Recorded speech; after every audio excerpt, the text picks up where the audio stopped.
Pastors క్రిస్టియానిటీకి వచ్చేపటికి చర్చ్కి వెళ్తే pastor వాళ్ళ మతానికి సంబంధించి లేకపోతే వాళ్ళ మతం యొక్క పద్ధతులకు సంబంధించి క్రిస్టియన్స్కి నేర్పిస్తూ ఉంటారు. అదేవిధంగా మసీద్కి వెళ్తే ముస్లిమ్స్కి వాళ్ళ మత పెద్దలు వాళ్ళ మతానికి సంబంధించి నేర్పిస్తూ ఉన్నారు. మరి హిందువులకు వచ్చేపాటికి దేవాలయానికి వెళ్ళిన ఒక భక్తుడికి లేదంటే ఒక సాధారణ హిందువుకి అర్చక స్వాములు కానీ లేకపోతే పూజారులు కానీ మన ధర్మం గురించి, మన ధర్మం యొక్క గొప్పతనం గురించి, లేకపోతే మన ధర్మంలోని ధార్మిక సంబంధమైన విషయాలకు సంబంధించిన సందేహాల గురించి కానీ ఎంతమంది అడిగితే చెప్పే పరిస్థితుల్లో ఉన్నారు, చెప్తున్నారు?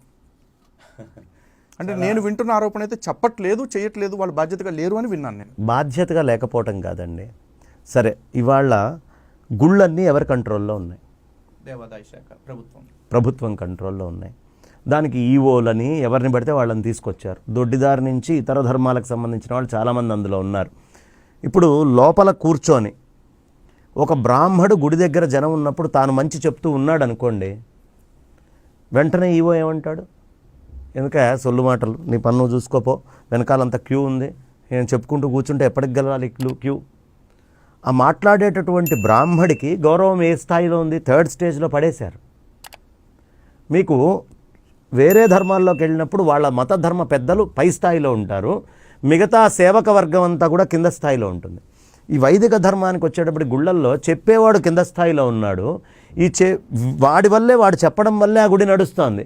అయినా సరే శాసించి డబ్బులు తీసుకునేవాళ్ళు పై స్థాయిలో ఉంటారు. ఇంకా దారుణం ఏంటంటే పొలిటికల్ అన్ఎంప్లాయ్మెంట్ ఉన్నటువంటి మొత్తం పొలిటికల్లీ అన్ఎంప్లాయిడ్ పీపుల్ అందరినీ తీసుకొచ్చి ధర్మాధికారులుగా, ట్రస్ట్ బోర్డు మెంబర్లుగా ఇష్టం వచ్చినట్టుగా వేస్తున్నారు. వాడికి ఏముంటుందంటే సాయంత్రం వెళ్తే మందు తాగుతూ కూర్చుంటాడు, సాయంత్రం వెళ్తే పనికిమాలిన పనులన్నీ చేస్తూ ఉంటాడు. వాడికి ఈ భగవంతుడి మీద భక్తి ఉండదు. ఆ గుడి కట్టించినటువంటి ఆనువంశిక ధర్మకర్తలకి గుడికి సంబంధం లేకుండా చేసి పారేశారు. అంటే గుడి కట్టించిన వాడికి భక్తి ఉంటుందా? ఆ గుడి మీద ఆదాయాన్ని చూసుకుంటూ పరపతి సంపాదించుకోవాలనుకునేవాడికి భక్తి ఉంటుందా? కాబట్టి మీరు వ్యవస్థని ఎక్కడికక్కడ చీలికలు పీలికలు చేసి చాలా ఇంటెలిజెంట్గా సనాతన ధర్మాన్ని సనాతన ధర్మములోనే తెలియకుండా విచ్ఛిన్నం చేస్తున్నారు. కాబట్టి చెప్పడానికి అవకాశం లేదు, చెప్పట్లేదు అనేది కూడా లేదు. ఇవాళ పోనీ చెప్తే వినట్లేదా? మనకు ఒక చాగంటి వారో, ఒక సాంవేదం షణ్ముఖ శర్మ గారో, ఒక గరికపాటి నరసింహారావు గారో, ఒక బాచంపల్లి సంతోష్ కుమార్ శాస్త్రి గారో, లేదు ఇలా అనేక వద్దిపర్తి పద్మాకర్ గారో, ఇలా ప్రముఖులైనటువంటి పండితులు చాలామంది ఉన్నారండి. చాలామంది ప్రముఖులైనటువంటి పండితులు ఉన్నారు. అలాగే బ్రహ్మశ్రీ మాడుగుల నాగపణి శర్మ గారు, వాళ్ళందరూ చెప్తుంటే చాలామంది వింటున్నారుగా. కాబట్టి చెప్పేటటువంటి వాళ్ళు ఉన్నారు, టీవీల్లో చెప్తే వాళ్ళని నెత్తి మీద పెట్టుకొని గౌరవిస్తున్నారు. ఆ వ్యవస్థ గుళ్ళల్లో పెట్టట్లేదు. గుళ్ళల్లో అర్చకులకు డబ్బులు ఇస్తా అంటున్నారు. ప్రతి గుళ్ళో పెట్టించండి, సాయంత్రం కాగానే మీరు ప్రవచనం చెప్పినటువంటి వాళ్ళకి 20,000 రూపాయలు మేము నెల జీతం ఇస్తాము అని పెట్టమనండి. ప్రవచనాలు వాళ్ళు చెప్పరా? అసలు ప్రవచనాలు నేర్చుకునే వాళ్ళు ఎంతమంది పెరిగిపోతారు? జీవన భృతి అనేటటువంటిది ధర్మ ప్రచారం చేసే వాళ్ళకి ఇవ్వట్లేదు. ధర్మ ప్రచారం చేసేటటువంటి వాడిని అది చెయ్యకుండా తొక్కుతూ వాళ్ళ కింద పనివాళ్ళ కింద పనులు చేయించుకుంటున్నారు. భగవంతుడి కింద పనివాడు కాదండి, అర్చకుడు భగవంతుడి సేవకుడు కాదు. ఇప్పుడు అర్చకుడు ఈవోల సేవకుడు, ఎండోమెంట్ సేవకుడు.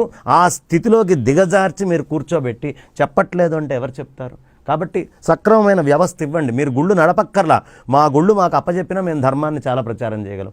1000 కోట్లు వస్తున్నటువంటి తిరుపతి నుంచి నిజంగా ధర్మ ప్రచారం కోసం జరుగుతోంది ఏంటి? ఒక రికార్డు తోటి ఇమ్మనండి. సింహాచలం నుంచి ఏమిస్తున్నారు? కనకదుర్గమ్మ వారి గుడి ఏమిటి? వేములవాడి గుడి నుంచి ఏమిటి?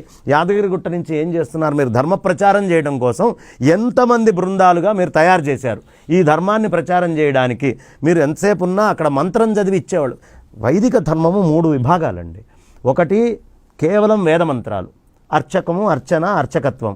రెండోది ఈ ధర్మానికి సంబంధించినటువంటి శాస్త్రాలు, దానికి సంబంధించిన జ్యోతిష అంగాలన్నీ చదువుకున్నటువంటి వాళ్ళు.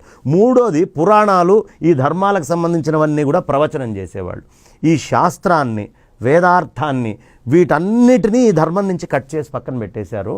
వైదిక ధర్మం అంటే గుళ్ళో కూర్చొని నెత్తి మీద షఠారీ పెట్టి చేతిలో అంత తీర్థం పోసేవాడే వైదిక ధర్మము. మరి ఆ గుళ్ళో దేవుడికి ఎందుకు పూజ చేస్తున్నారు? ఈ తీర్థం ఎందుకు ఇస్తున్నారు? ఇవన్నీ చెప్పే వ్యవస్థ ఏ గుళ్ళో లేదు. ఎండోమెంట్స్ ఏనాడో దాన్ని చంపి పారేసింది.